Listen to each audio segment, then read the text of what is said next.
Mwana aliyependwa sana amekufa. Baba analia kwa uchungu mkuu. Laiti ningekufa badala yako. Hii ni sauti ya baba aliyevunjika moyo, Mfalme Daudi, aliyepoteza mtoto wake Absalomu katika vita vya uasi. Leo tutajifunza somo la uchungu kuhusu matokeo ya dhambi, hasa katika familia za viongozi wa Mungu. Absalomu hakuwa mtoto wa kawaida. Alikuwa mzuri kuliko watu wote katika Israeli yote. Nywele zake zilikuwa za ajabu, alikuwa hodari katika vita, alikuwa na uongozi wa asili. Lakini alikuwa na tatizo moja kubwa, kiburi na uasi dhidi ya baba yake. Katika sura ya 18 ya 2 Samueli, tunaona mwisho wa hadithi hii ya uchungu. Absalomu ameasi utawala wa baba yake Daudi. Amejaribu kumuua baba yake ili achukue kiti cha enzi. Na sasa katika msitu wa Efraimu vita vikuu vinafanyika. Israeli imegawanyika. Nusu ya taifa linafuata Daudi, mfalme aliyechaguliwa na Mungu. Nusu nyingine inafuata Absalomu, mwana aliyeasi. Hii ni vita vya familia, lakini pia ni vita vya kiroho, ni mapambano kati ya utii na uasi, kati ya uongozi wa Mungu na majivuno ya binadamu. Hebu tusikilize jinsi Biblia inavyosimulia hadithi hii ya uchungu. 2 Samueli 18:1 inasema, Daudi akawahesabu watu waliokuwa pamoja naye, akaweka juu yao wakuu wa maelfu na wakuu wa mamia. Daudi, ijapokuwa yu mzee na amevunjwa moyo, bado ni askari mkuu. Anajua jinsi ya kupanga vita. Lakini katika mstari wa 3, watu wake wanamwambia, wewe usitoke, kwa maana ikiwa tukatoa mbio hawatajali, hata nusu yetu tukifa hawatajali, lakini wewe ni kama 10,000 zetu, kwa hiyo ni bora sasa utuunge mkono kutoka mjini. Daudi anakubali, lakini anawaagiza askari wake mambo muhimu katika mstari wa 5, mfanyie kijana Absalomu kwa upole kwa ajili yangu. Hii ni ya ajabu. Absalomu amejaribu kumuua Daudi, lakini Daudi bado anampendelea. Basi vita vinaanza. Mstari wa 6:7 unasema, basi watu wakatoka shambani kupigana na Israeli, vita vikawa katika msitu wa Efraimu. Hapo watu wa Israeli wakashindwa na watumishi wa Daudi. Lakini hapa ndipo jambo la kushangaza linatokea. Mstari wa 8 unasema, msitu ukawaua watu wengi kuliko upanga ulivyowaua siku ile. Msitu mwenyewe unashiriki katika vita. Mti ndio utakayeua Absalomu. Kuna mambo mengi tunayakosa katika hadithi hii. Jambo la kwanza, Daudi aliamuru askari wake kumfanyia Absalomu kwa upole. Hii inaonyesha moyo wa baba. Hata baada ya uasi mkuu, bado anampendelea mtoto wake. Lakini Yoabu, jemadari mkuu, anakataa amri hii. Yeye anaona hatari kubwa zaidi, kama Absalomu ataishi, atajaribu tena kuasi. Jambo la pili tunalokosa, Absalomu anakufa kwa sababu ya kiburi chake. Andiko linasema alikuwa akiendesha nyumbu, kichwa chake kikashikwa na tawi kubwa la mwaloni. Lakini kwa nini kichwa chake? Kwa sababu ya nywele zake ndefu za fahari. Katika 2 Samueli saa 14 na madakika 26 tunaelezwa, aliponyoa kichwa chake, na alikuwa akinyoa mwishoni mwa kila mwaka, nywele zake zilipimwa na kuwa na uzito wa shekeli 200. Nywele zake zilikuwa kitu cha fahari yake, lakini ndizo zilizosababisha kifo chake. Jambo la tatu, Yoabu hakumua Absalomu kwa upanga. Alichukua mishale mitatu akamtia moyoni. Hii ni ishara ya jinsi dhambi inavyopigwa hatamu katika moyo wake.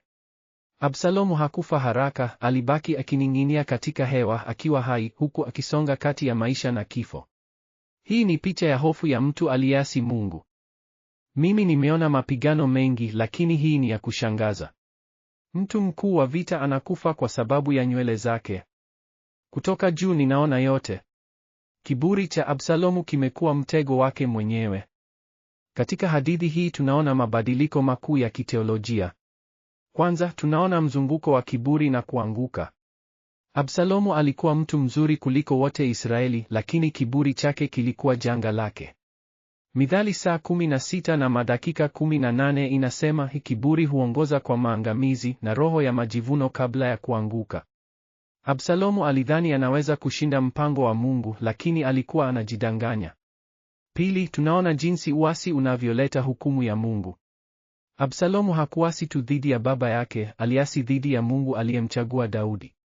Katika Mzaburi 2:2-3, Daudi mwenyewe alisema, wafalme wa dunia wamesimama na wakuu wamefanya shauri pamoja dhidi ya Bwana na dhidi ya mpakwa mafuta wake. Mungu hawezi kuacha uasi bila adhabu. 3, tunaona tofauti kati ya haki na huruma. Mungu ni mwenye haki, dhambi lazima iadhibiwe. Lakini pia ni mwenye huruma, Daudi bado anampendelea Absalomu. Hii inatuonyesha jinsi Mungu anavyotuona sisi. Tunaasi kila siku lakini bado anatupendelea. 4, tunaona jinsi dhambi inavyoathiri familia nzima. Si Absalomu peke yake aliyeumia, Israeli nzima iligawanyika. Familia za wengi ziliharibiwa. Hii ni somo muhimu, dhambi haiathiri mtu mmoja tu. Inaenea kama gonjwa. Wanyamapori wa msituni wameona yote yaliyotokea. Wao wanashuhuda jinsi binadamu wanavyopoteza baraka zao kwa sababu ya kiburi na uasi. Nimeshuka kutoka angani na kuona mambo ya kushangaza. Absalomu alipewa uongozi, uzuri na nguvu. Alikuwa na kila kitu kinachohitajika kuwa kiongozi mzuri. Ndiyo, na mimi nimembeba mara nyingi akiendesha vita. Alikuwa jasiri na mwenye akili. Lakini alipojaa kiburi, akasahau kuwa baraka zake zilitoka kwa Mungu. Mimi sijaelewa. Kwa nini binadamu hawamshukuru Mwenyezi kwa baraka zao? Baba yake Daudi alikuwa mfalme aliyempenda Mungu, lakini mtoto wake akaasi. Hii ndiyo siri ya binadamu, wamepewa akili na uhuru wa kuchagua, lakini mara nyingi wanachagua vibaya. Wanapenda kujitawala badala ya kumtii Mungu. Na sasa tumeona matokeo: kifo, maombolezo na familia iliyovunjika. Laiti Absalomu angeliomba msamaha badala ya kuasi. Je, hadithi hii inatua nini kwa maisha yetu ya leo? Kwanza, tunapaswa kujichunguza. Je, tuna kiburi kama Absalomu? Tunajivuna kwa talanta zetu, mali zetu au hadhi yetu? Kumbuka, kiburi ni mzizi wa dhambi zote. Pili, kama una mtoto au mtu wa karibu aliyepotoka, jua kuwa Mungu anakusikia. Daudi alilia kwa uchungu, na wewe pia unaweza kulia mbele za Mungu. Omba kwa ajili ya wale waliopotoka, Mungu ni mwenye nguvu za kuwageuza mioyo. Tatu, kama wewe mwenyewe umeasi dhidi ya Mungu, rudi haraka. Usisubiri mpaka dhambi ikue kiroho. Omba msamaha na ubadilishe njia yako. Mungu yupo tayari kukupokea. 4, soma jinsi Yoabu alivyoasi amri za Daudi. Hata tunapomtumikia Mungu, tunaweza kuwa na mitazamo yetu mwenyewe badala ya kutii amri zake. Tusisahau kuwa sisi si wajanja kuliko Mungu. 5, kumbuka kuwa dhambi zetu zinaathiri watu wengine. Kama Absalomu, uasi wetu unaweza kuvunja familia na jamii. Lakini tukiishi kwa utii, tunaweza kuwa baraka kwa wengine. Mwisho, tunaona huruma ya Mungu katika huzuni ya Daudi. Hata wakati wa hukumu, Mungu bado anatupendelea. Yesu alikufa ili tutakasike kutoka dhambi zetu. Asante kwa upendo usiokoma. Tuombe. Baba wa mbinguni, tunakushukuru kwa hadithi hii ya Absalomu na Daudi. Inatuonya hatari za kiburi na uasi. Tunaomba msamaha kwa mara zote tulizoasi dhidi yako. Tunahitaji moyo wa utii na unyenyekevu. Tunakuomba kwa ajili ya watoto wetu na familia zetu. Kama kuna wale waliopotoka, tuwajilie huruma yako. Wageushe mioyo yao kama unavyoweza kufanya. Tupa uongozi mzuri katika familia zetu. Tusaidie kuwa viongozi wanaomtii Mungu, si wale wanaojitawala wenyewe. Tuomboleze kwa jina la Yesu aliyekufa ili tupate maisha. Amina.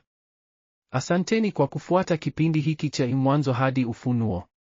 Kumbukeni kuomba kwa wale waliopotoka na kujitahidi kuishi kwa utii kwa Mungu. Tuonane kipindi kijacho. Jiandikishe kwa maudhui zaidi ya kusoma Biblia.